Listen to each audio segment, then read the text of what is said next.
call, please do ensure that your microphones are on mute to ensure that our session is smooth today and there's no interruptions.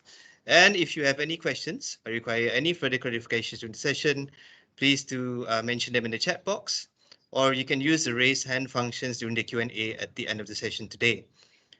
Okay, great. So with that, I'd like to thank everyone again. And before we proceed further with our speakers today, I would first like to pass it over to our Managing Director, Arun Menon, to share a few words with everyone. Over to you, Arun. Thank you, Sufyan, and thanks for those who are joining today.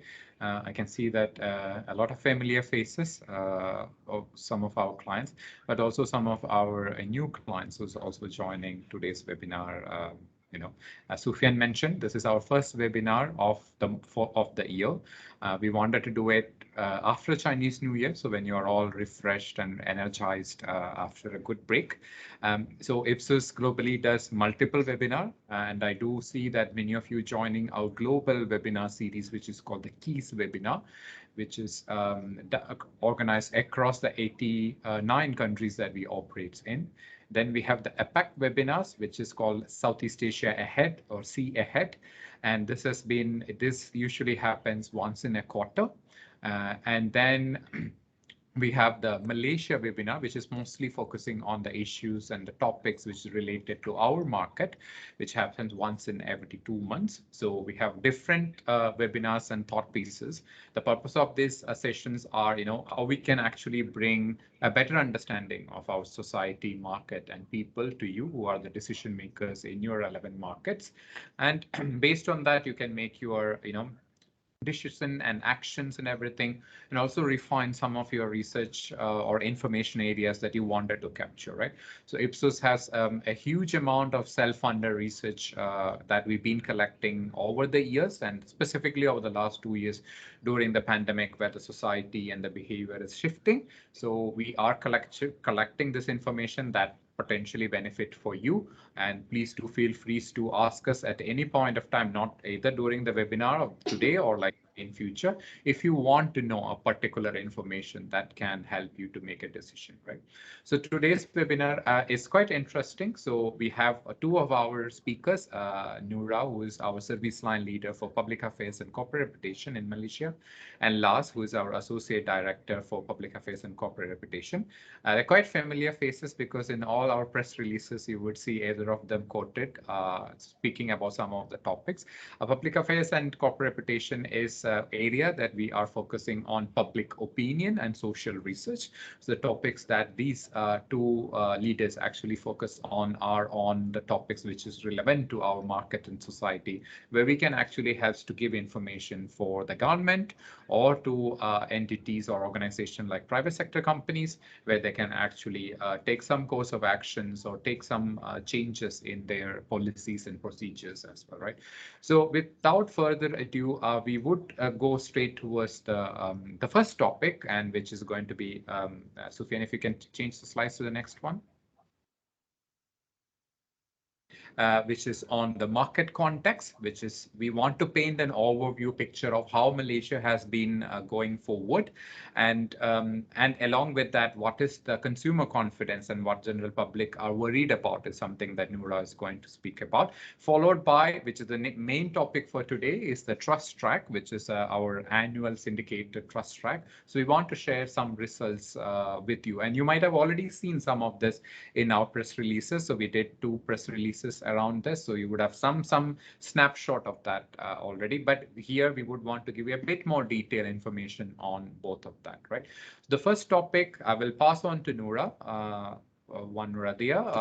she's going to speak about what is the overall context of the Malaysian public and Malaysian economy, and what are the thoughts and feelings that consumers have after multiple waves of COVID and Omicron, and now as we are in the midst of Omicron, how does it reflect? Over to you, Noura. Thank you, Arun. So in regards to the market context, let us first start with the first slide, which is on concern about COVID. What are the concerns of Malaysians today? We now have almost 2 complete years of data since we started measuring COVID. And ever since we started measuring COVID back in April 2020, COVID has always been the top concerns of Malaysians. Today, however, we can see an inverse trend. As the pandemic began to subside from the middle of last year, to be exact, August, Malaysians' concern have shifted its focus from COVID to financial and political corruption. We do see a slight upward trend for concern over COVID in December when Omicron began to spread, but the concern for financial and political corruption still outweigh the concern for COVID. The steady upward trend of concern for financial and political corruption indicated that Malaysians are now ready to progress into the endemic phase. After weathering the storm, most of the Malaysians are now focused on how do we then move from here? What do we then now need to do to ensure that financially we are, number one, secured, able to survive today, and number two, we are able to secure financially tomorrow. As such, more focus is put on what are the strategies that they need to adopt in order to achieve financially these both items. More so, Malaysians are also beginning to focus more of their attention on the political front. This is especially so that, as we know, election is expected to happen this year. So these are, so the concern now is focused more on putting behind the pandemic concern, and it's more focused on financial and political corruption. Next slide, Lars. Across the globe, each country have gone through different stages of the pandemic. In Malaysia, COVID concern has been consistently the country's top concern and has since been declining steadily over time. The decline is also in line as the COVID cases started to come down, and this is seen at the time of the data collection that took place. The same is seen for other countries where COVID cases has reduced and restrictions has been lifted or somehow relaxed. And this can be seen in countries like Great Britain, the United States, and Australia. However, the reverse is seen for India and Japan. The concern for COVID for these two markets have increased. And for Japan, the change is about 10%, and it's well above the global average. In Japan, although the increase in COVID cases are not as rampant as other countries, the country is putting much stricter restrictions on social and travel restrictions, and this has been far exceeding the what has been done in the previous years. In India, the rise in concern of as the result of Omicron, the rise in cases as a result of Omicron has indeed created concern for the country. Globally, COVID is still the top concern. Poverty and social inequality, as well as unemployment, are still amongst the concerns that top the list of what worries the world. On the global front today, we are seeing an increase on two aspects. Number one is regarding the unemployment, and this could be contributed by the great resignation that's happening recently. The latest figure on the Great Resignation stated that as of Jan 2002, 4.5 million people have voluntarily left their position in November last year. And this is an all-time high that's ever been recorded. Also, inflation rate has increased in most of the countries, and even in countries where we don't expect inflation to occur. Of course, this is inevitable as cost of goods of services has increased as a result of increase in oil prices somewhere, increase in cost of materials, and so on. In Malaysia, COVID is still among the top worry, but as I've mentioned in my earlier slides, the shift is now focused on the financial and political corruption. Unemployment maintained as a top three concern. This concern is even much higher amongst those in the lower income segment and has also risen as a result of the pandemic. Poverty, social equality, inflation, these are very much interrelated. Concerns for both is increasing and and is very much for inflation. As you can see, there's an increase of 7 points since it was last tracked. This is, of course, unavoidable as we enter the K-shaped recovery of the economy post-COVID disruptions, where certain sectors are recovering much faster than others, and therefore increasing levels of wealth inequality and inflation is expected. So one question that comes up is, how does all this impact the economy and also the consumer sentiment? Historical trends indicate that any new spike in cases or any implementation of stricter restrictions will have a direct correlation on how people gauge the status of the current economy and how they view the economic outlook. However, in H2 of 2021, we see that the economic sentiment has moved in a totally different direction. After August last year, the concern for financial situation and political corruption have also influenced on how Malaysians view the economic situation. COVID no longer dictates the sentiments. This could also be due to the election of the new Prime Minister, which we saw last year, the occurrence of the multiple state elections, and so forth. In November and December last year, with Omicron happening, there was a bit of uncertainty there that drove the sentiment down. However, we see a rebound in January this year, and we hope to see the trend continue to persist in months to come. So the positive, next slide. The positive outlook is reflected in Malaysian spending and their purchase confidence.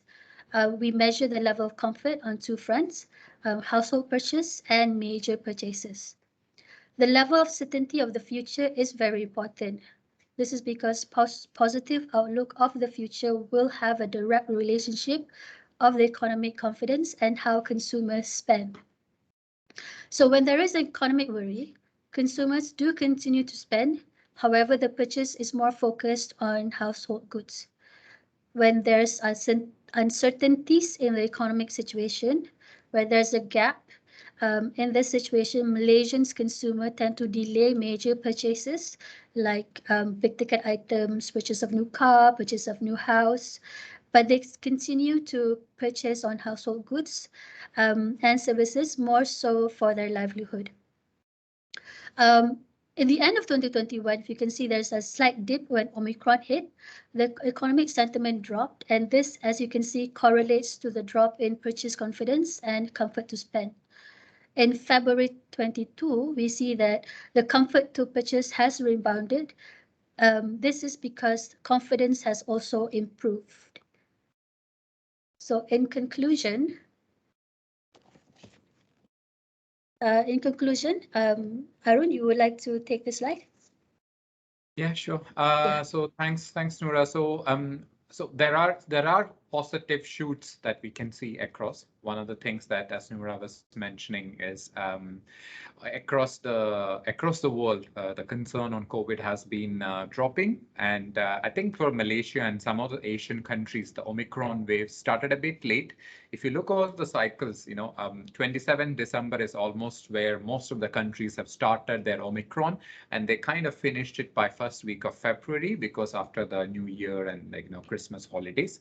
But in Malaysia, Singapore, and some of the Southeast Asian countries particularly, it's actually happening after the Chinese New Year. So now we are seeing this sudden increase, right? But the general consensus is that it doesn't last more than 2 months. And usually you have like 2 to 3 weeks of huge spike, and it just goes down as drastically as it is, which we have seen in India, in the UK, and many of the markets, right?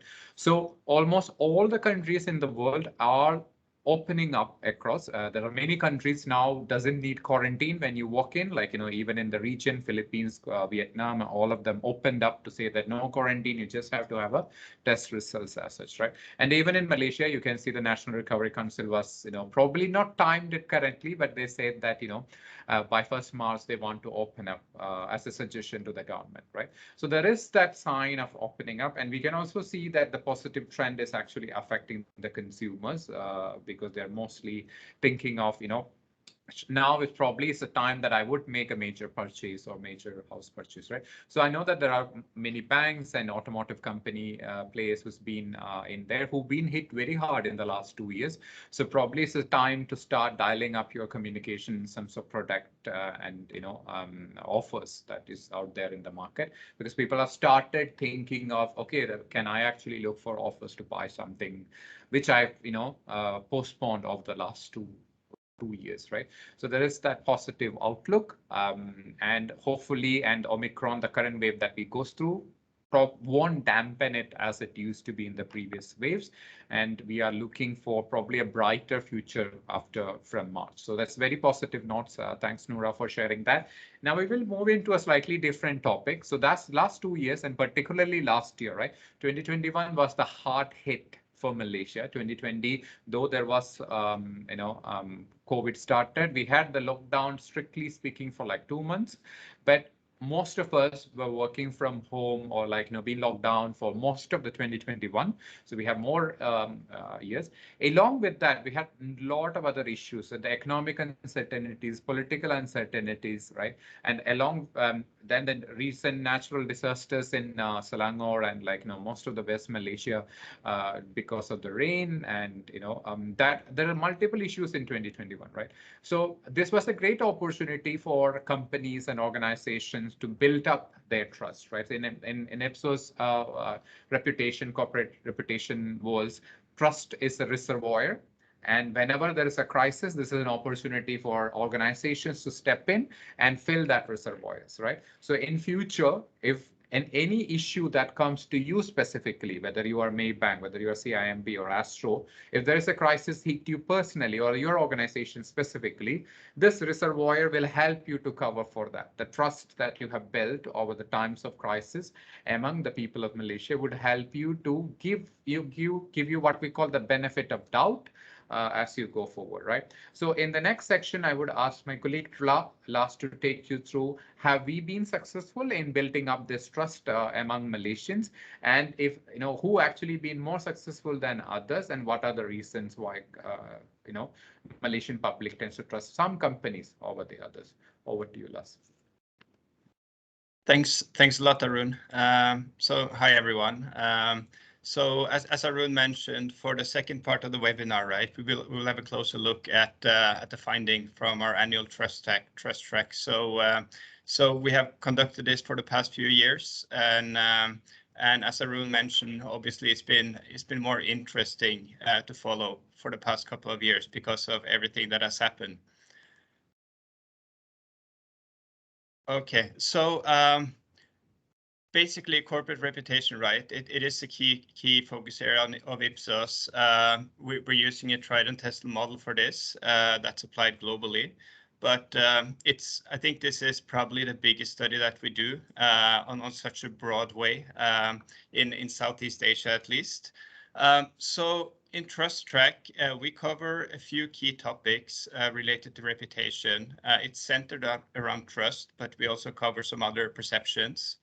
As a basis for this study, we did 3,000 face-to-face interviews towards the later part of 2021. So this is a nationwide study which cover all segments, basically both urban and rural, and all the key demographic groups.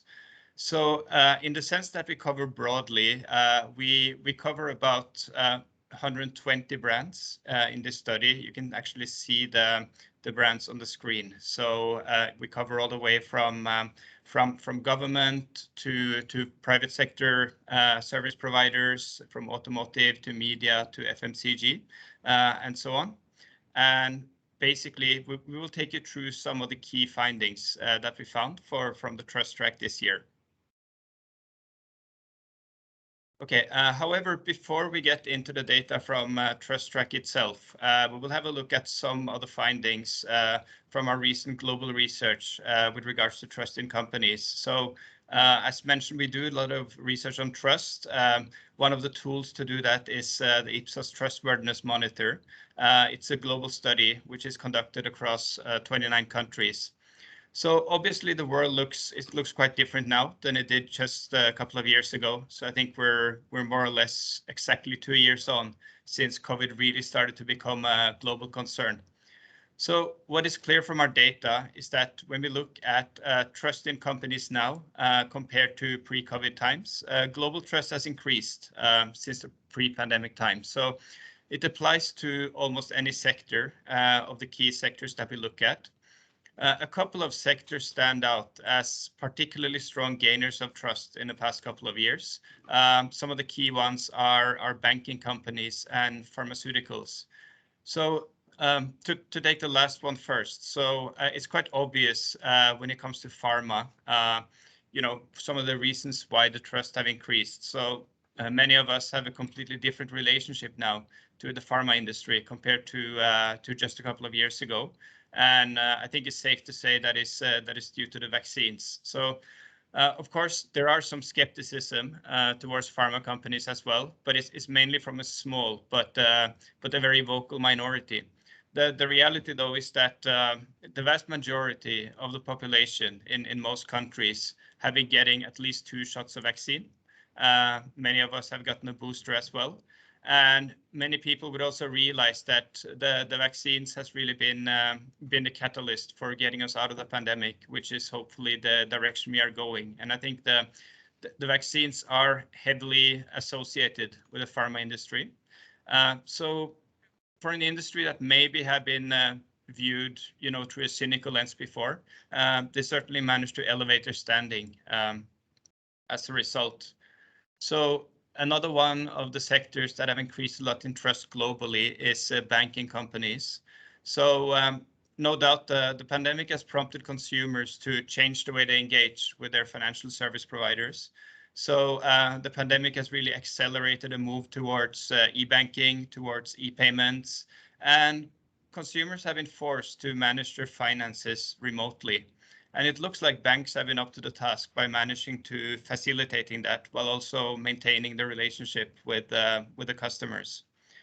So some sectors also struggle with lower trust. So towards the bottom, we find media and social media companies. So trust in media was low also before the pandemic.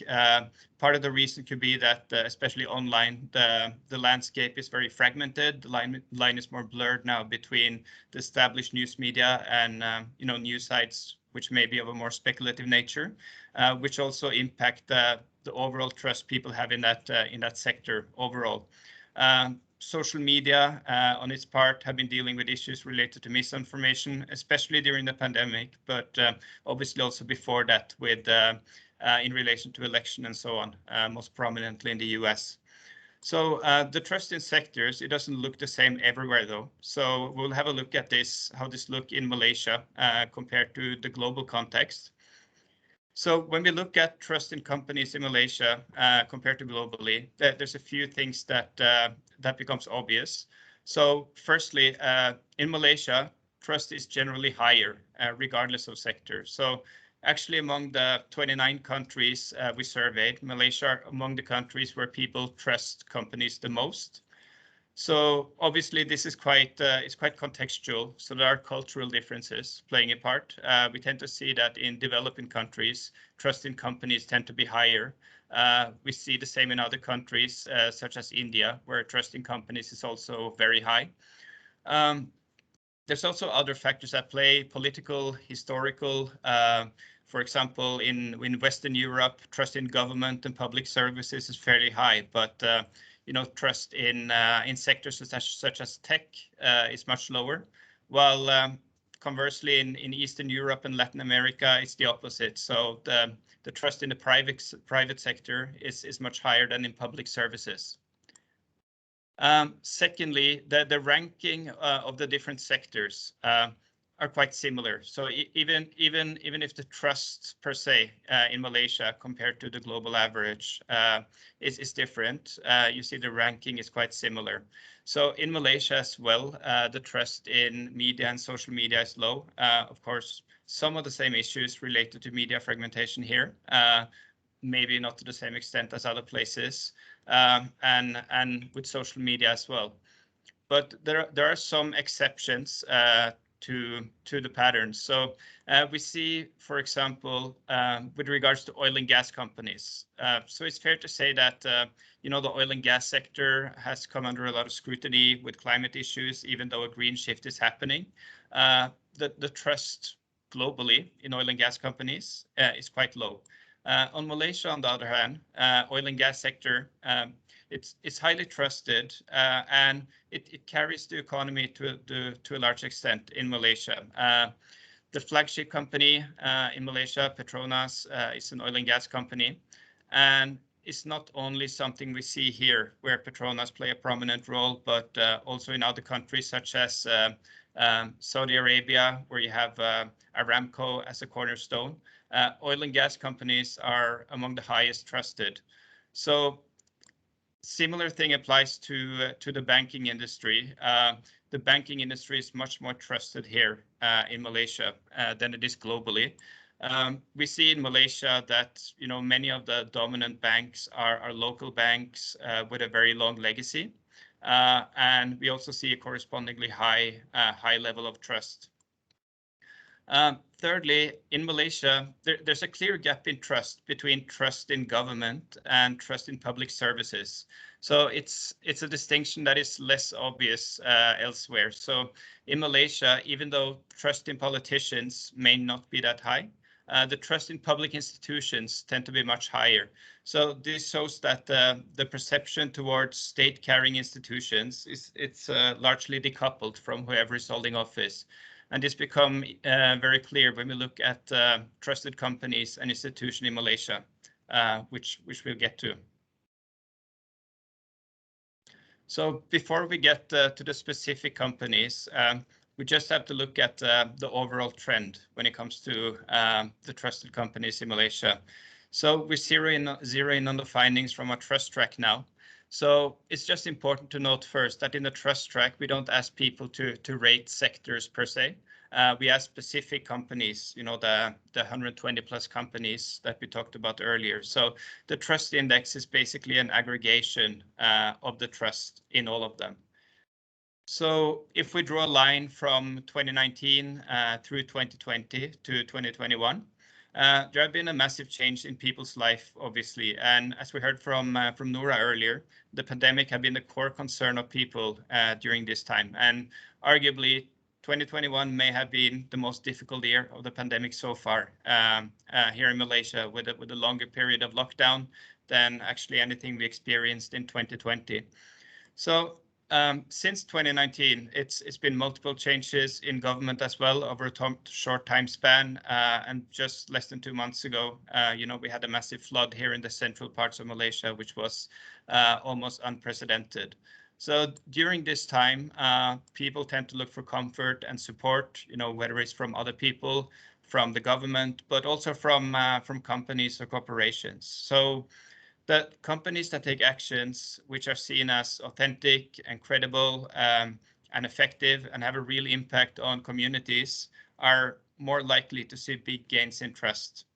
So if companies are seen to support people during a trying time, the result is a stronger bond. And basically that's what we see. So there's been a consistent increase in trust in companies from 2019 to 2020, and it's also continuing even more into 2021. Okay, so next we'll break this down by industry and sectors. So there's a few key ones highlighted here. We see there are some differences in terms of levels of trust and how it has moved from 2020 to 2021. So first off, regulators and GLCs, the trust has increased quite a lot. So these sectors, they increased in trust 2019 to 2020 as well, and we see this trend continuing. So in the tough 2021, that was, the extended lockdown during the middle part of the year, it really put a strain on many people's lives and livelihood. And of course, regulators, GLC, they play a special part in the economy. Of course, they don't only have a profit motive, but also a national mandate, and are seen to play a key part in the relief effort. Another sector which is experiencing a large increase in trust, it's the telecom sector, the telecom industry. So I think it's fair to say that people relied much more on telecom services than ever before over the previous year, with extended time working from home. So telecom companies have played a key part in not only keeping the economy running, but basically also keeping people's life running more generally. So even though the 2020 lockdown, when everyone basically moved into their home and stayed there, it was kind of a shock. And of course, it took time to adapt, but it seems that by 2021, the telecom companies have managed to adapt well, and the trust among the public have increased as a result. The only industry where we see a notable decrease is in the automotive sector. So the automotive sector is a little bit different from the other industries in a sense that it's not as easy to switch seamlessly to online customer engagement. It's more difficult to do for automotive brands. So extended lockdown periods like last year, of course, it would lead to less engagement. As Noora mentioned earlier, the economic outlook, when that is uncertain, people are less inclined to spend on big ticket items such as a car. So of course, the auto brands had less opportunities to engage as well. For FMCG, finance and media, or entertainment brands, the level of trust was fairly stable from 2020 to 2021. So not any large increase or drop. There were some movements for individual brands. So we will look at that a bit later. Okay, so we look at some of the trust leaders now in Malaysia. So in terms of the top 5 most trusted brands among our set of companies, it's a couple of things to note. So first of all, we can see that all of these are local companies or institutions. Basically, regulators or GLCs. We have seen before that people are more inclined to trust national companies as well. So it's not that much of a surprise, but especially the ones here that we see really have a flagship status, right? It's kind of cornerstones of the economy. The most trusted one is EPF. So many people, especially in the lower income segment, have relied much more on EPF during the pandemic than probably they thought they would do before retirement.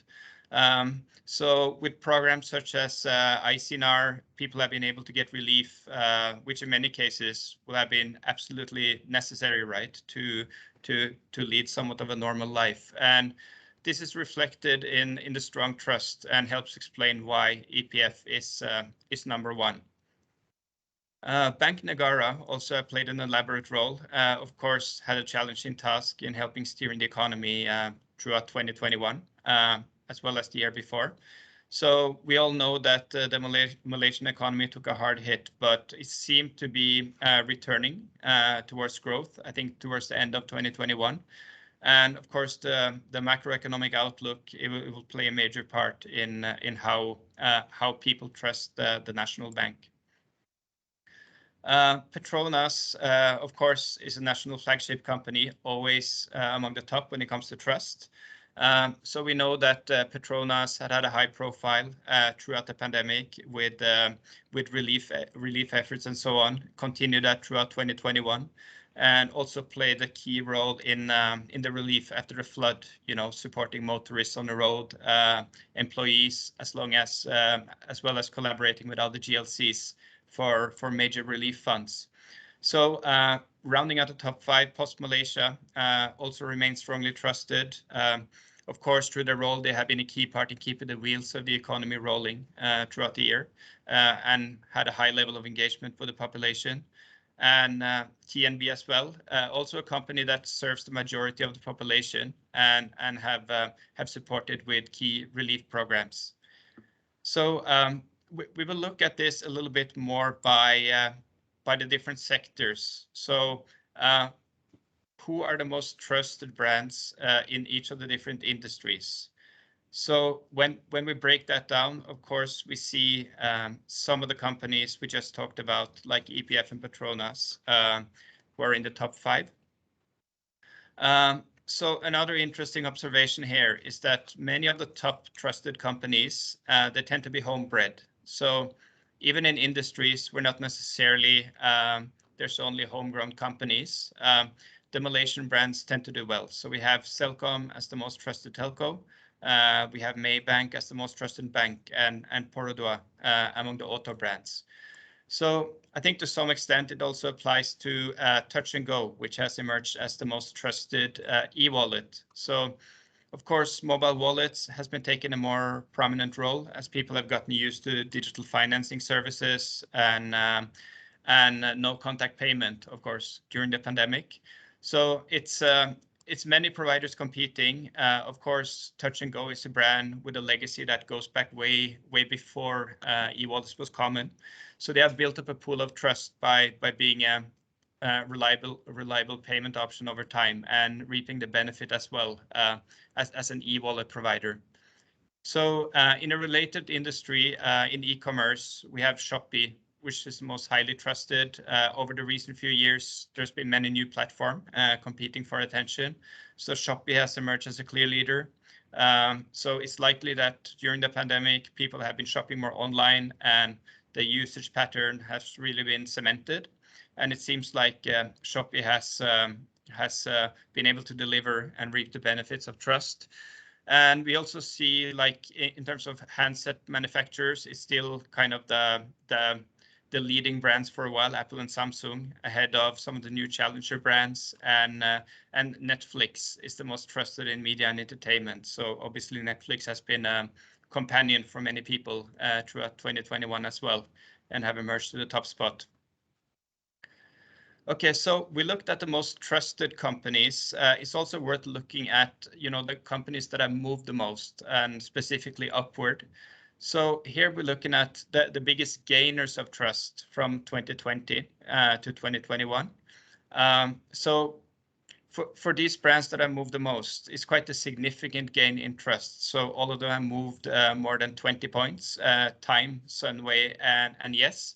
So it's obvious here that there's some commonalities, at least between two of these brands, right? Time and Yes. Coming back to what we talked about earlier, reliance on telecom have increased, and it's also been a time for smaller players to kind of prove themselves, right? So although the whole telecom sector has seen a lift in trust, Time and Yes have had a particularly strong growth in trust.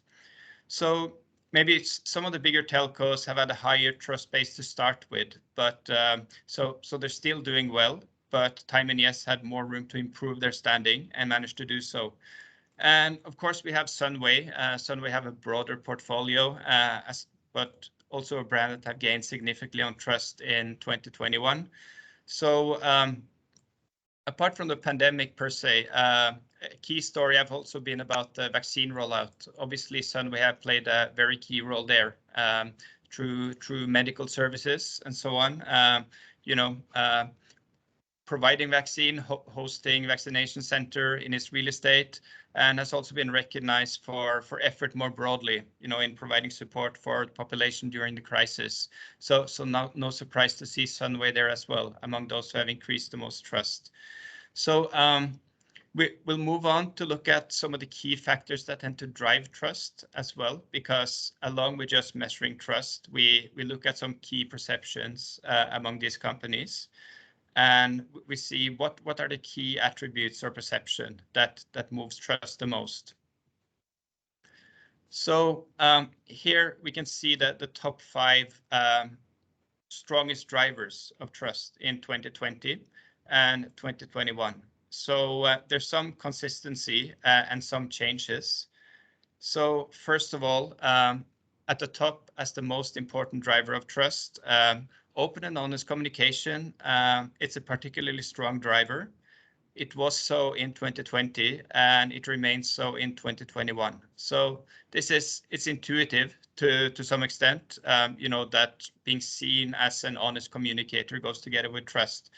So everyone expects companies to be open and honest. Of course, that may be mostly the case, but if something happens that alter that perception, it could potentially have a large downside as well.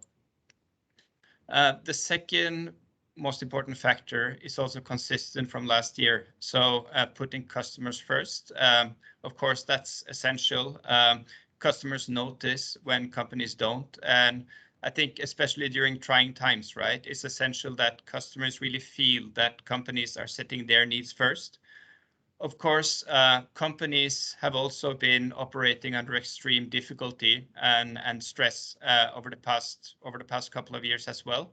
But customers, they still expect their interest to be put first, right? So even if a company is having a difficult time manage, it is still an expectation that the customer comes first.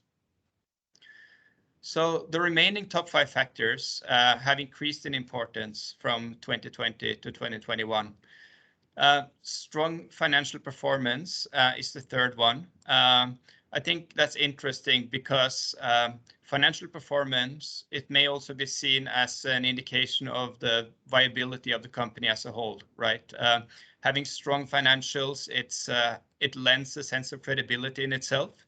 So if people see that a company is performing, it's everything they say, everything they do will become more credible. In terms of the remaining ones, delivering on promises, managing through a crisis, as we have moved through the pandemic and you know the other crisis we faced as well, it's perfectly possible that the expectations have kind of adjusted, right? So our lives have somewhat stabilized under the current conditions. We become used to living in a pandemic, and the expectations towards companies reflect that. So delivering on the promises, managing well through a crisis, at this point is something that may be expected rather than appreciated. So in the early times of the pandemic, maybe companies could be given some leeway, but now the general public expect them to deliver, you know, regardless of the conditions. So we will also look at some of the brands that have improved their position the most for these factors on you know some of the key areas we see coming up as very strong trust drivers. So it's worth noting that we're looking here at some of the brands that have gained the most in perception, right? So that's what you see on the slide, who have gained the most. The most trusted brand that we looked at earlier is perceived very strongly on all of these factors, right? But the movement may not be that large. So we noticed that some of these companies, that have increased most in trust, you know, like Time, like Yes, they also figured as some of them who have improved their perception the most on these key drivers. For example, Time, the company with the single biggest gain in trust to 2021, have increased their perception the most on, you know, all of these trust drivers. We also see that Friesland Campina have improved as someone who delivers on promises, as being an open and honest communicator. And when it comes to managing a crisis, it's quite interesting to see that all the companies are telcos. So as we saw earlier, telcos as a whole have improved their trust a lot year on year. And how they have managed to adapt, I think, is a key ingredient to that. So we see Time, we see Yes, we see U-Mobile. Some of the smaller telco players have been doing very well. Okay, so this is a bit of a snapshot of how we've seen things developing over the past year. So we're going towards the end of this section. Before we move on to Q&A and so on, I will pass the word back to Arun first for some concluding remarks. Thank you, Lars. So this has been an interesting picture Lars, for us. I mean, Arun, you're on Lars mute. mentioned that you know, at the overall global level, there are some companies has really benefited when it comes to building their trust.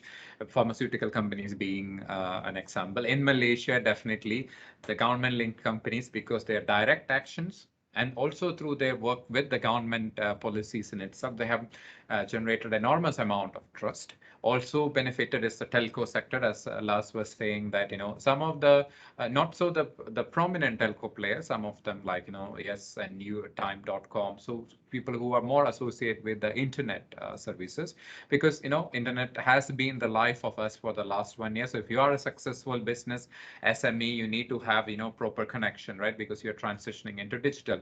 If you're an employee, you need to have a good connection to make sure you're productive and contributing to the business, right? So that's played a huge role, right? So that's actually benefited in bringing trust. But on the other side, if we look like, someone like banking sector, they have not been like globally, banking sector has improved the trust, but in Malaysia, probably not as much. They've been quite stable. So they haven't benefited much by their action. So is the automotive sector because of the, the role that they have played in the society. So there's been some of this quite interesting for us in Malaysia. But another angle also, as Lars was mentioning, there's two key anchors which played in terms of trust is that the management and how the business has been run. Right? That has been a hugely a key player, that the strong financial performance. Because 2021 was a year of recovery for most of us. So the organization which really did well, how they communicated, everything matters. So the management and in terms of their customer first and delivery angle. These are the two angles, right? So that's actually driven trust. The factors of technology, the factors of innovation, the fact of, the CSR activities, this fact of being an employer, all will probably take a slightly backstage. But so an example that we have seen from the comments and everything is Berjaya, as you might have seen that, the new management in Berjaya and how visible, active they were in the market. And we also seen in the results of the Berjaya also gone up by 20 points. That's an example and case study for us how, management has the strong leadership actually can push the trust level organizations, right? So this has been a hugely beneficial for companies. Say, for example, someone like Petronas, when they try to communicate versus someone like within the category itself and another oil and gas company, probably not as a trust leader, you would consider that the communication, the believability of communication is so amplified because of their trust level, right? The same like, someone like Sunway Group, who is if they are communicating to their customer with and another company who's also in the property, you would see that, so Sunway can definitely, price position them better. They have, more reach to their communication, more believability to the communication compared to the other players, just because they have gone up by 20 points, right? So because there's more trust in what Sunway is saying today than probably 1 year back. The most trust in what a time is saying today than what it was 1 year back, right? So there is a trust actually help us a lot in terms of amplifying our communications, believability, ability to charge more for our products and services, but also at the time, as I mentioned at the beginning, when things goes wrong, to rely on your trust level so that the consumers are a bit more forgiving than what it used to be, right? So these results, Lars, if you can go to the next slide, these results are available for all of you. So you can actually reach out to Lars and Ipsos Malaysia. He's actually driving this study. Again, this is a 3,000 face-to-face survey. So we actually went and met all these 3,000 people at the time of pandemic to collect this information. And you can, get this information. And I know that most of you would have a brand health study or a customer experience study, but please do note that on those studies that we're running for you, we are comparing your brand with the other people in that category. It's rarely that you get yourself compared against some of the other industry leaders. Say for someone like Maybank, here we are comparing with Petronas and EPF and even the central bank, right? Similarly for like someone who is in a telecom company like Maxis, you are getting compared against someone who is like EPF or someone who is outside the industry. So that cross-industry comparison along all this attribute around 20 plus attributes, right? So if you want to compare with an e-commerce company, which is like some of the startups, how they are. So we have around 120 brands. So these results are available with Lars, and you can contact him or Ipsos Malaysia at ipsos.com, right? So all this we have for almost all these companies, we have the data from 2019 and 2020 as well. So you know how the trust has progressed within you, and not just trust, your familiarity with your brand and like, favorability towards the brands. And along with how did you manage a crisis, right? How the ability for you to manage the crisis or communication effectiveness or your CSR efforts, all of that has been covered in the survey. You can reach out and we have the normative database which we can actually share. So with that, we'll open for the question for the next 5 to 6 minutes. So if you have any questions, you can open your mouse, sorry, not mouse, open your mic there and you can ask the questions or you can actually put it here as well, right? Hi, Arun. Yes. Bernard here, Sunway. Yes, Ben. Just wondering, last slide, which is the last two slides where he showed the most trusted brand was Yes, Time, and Sunway. But the last slide, in any of the 4 quadrants, Sunway does not appear. How did you come about this? Okay. So Bernard, I'll just add a bit. So it's Sunway's not necessarily the most trusted brand. Sunway is the brand which has made the biggest increase in trust. So the Sunway built more trust than most of the other brands. The most trusted brands are EPF and Petronas and others, just a small correction. But what we have seen is that on the 4 quadrants, but we have around 20 other quadrants, right? So there are other aspects which is on the social responsibility, employment, technology, innovation. There's a lot of other quadrants where some of them Sunway actually has come on the top. But these 4 quadrants, which we highlighted at the beginning, we have shown only 4 out of the 20 plus quadrants. Out of the 4 that we have, but we have a few other quadrants where Sunway has actually came on top. So that's actually helps to Sunway to push their overall trust level by more than 20 points in this year. We can share it across with you if you're interested to as well. But yes, there are other aspects on which, Sunway is quite strong on the sustainability front. So we can see that difference in CSR quadrant and some other aspects. Hi, Arun. We have a question coming in from the chat box from May N. The question being, how come Time emerged the biggest gainer for the year when we do not see much of their comms or ads as compared to a Celcom or Maxis or Unify? So the question coming from May N. Yeah. Lars, you're on mute. Okay. Yeah. So I think the question was how come Time and Yes have increased so much, right? Yeah. So as compared to some of the other brands, I think it's a kind of a factor of the base trust in the brand as well. So we have some of the bigger telcos who have been more trusted over time. They always communicate a lot. There's always present in the public sphere.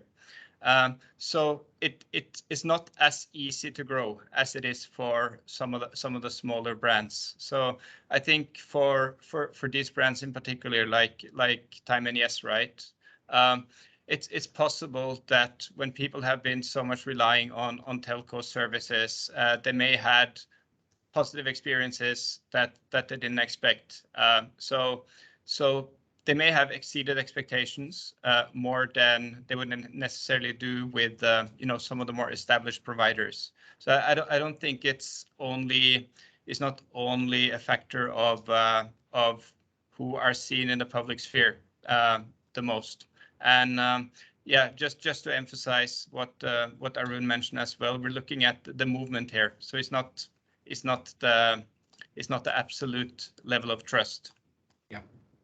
Just to build on to what Lars mentioned, Celcom is the most trusted telecom company in Malaysia. And the Celcom is already, if I'm correct me if I'm wrong, Ras, it has gone up by 3 points from 63 to 66.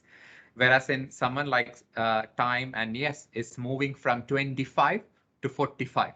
Right. So the fact that they are actually gained by 20 points, but the Celcom and Maxis is already 60 plus in terms of their trust level, right? So it would be much more challenging for Celcom and Maxis to build that, or like Digi and another player, right? So to build those because they are the top 3 leading players. But for someone like Time and Yes, the consumers, though they might not have much of communication, it's also because of the factor that the consumers has an opportunity to experience over the last few years. So that's actually gained, because even if there is nothing that Time has done last year, the fact that it actually helped the people, or it helped them to support over the last 1 year to deliver whatever they are supposed to deliver as as an employee, as a business person.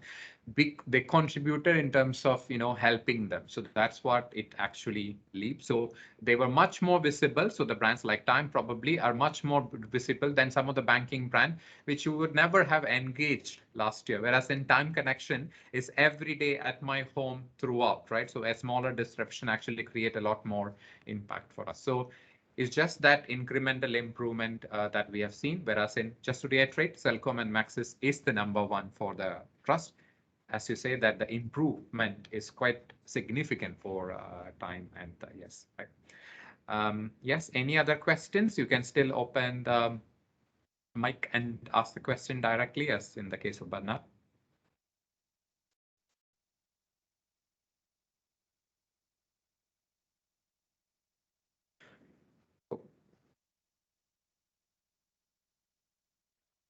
Yeah, definitely. That's also another point, the role they played in online learning. So last, I had a question in terms of why the media companies in Malaysia tends to be, rated. So one of our media clients is asking, why they've been rated higher than some of the other media companies in multiple markets, right? So why does Malaysian tends to rate the media companies higher than media companies outside of Malaysia?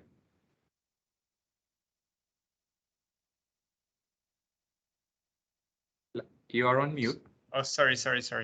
Yeah, true. So we did see that actually the media in Malaysia is more trusted than the global average, even though if you compare it to other sectors, it's lower, right?